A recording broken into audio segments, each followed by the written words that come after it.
Hi everyone, thank you so much for joining in this video. This video is for people who want to remove pages from a PDF document.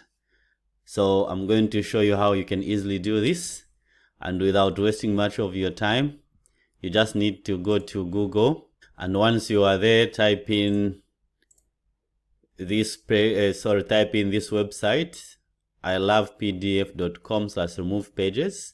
And don't worry, I'm going to put it in the link in the description so that you can just click it and go to this website. And once you are there, just click on select PDF file, or you can drop your PDF file here. So for me, I'm just clicking there, then I'm getting the sample and open. Once I'm there, I want to remove the first page so that I just remain with the last page. And once that is done, you say remove, or you click on remove pages in the bottom right corner.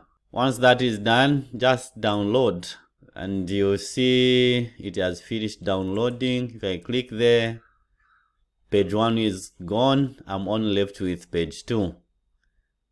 That's it. That's all you need to do. If this video helped you, please give it a thumbs up and subscribe to my channel for more videos. Thank you so much.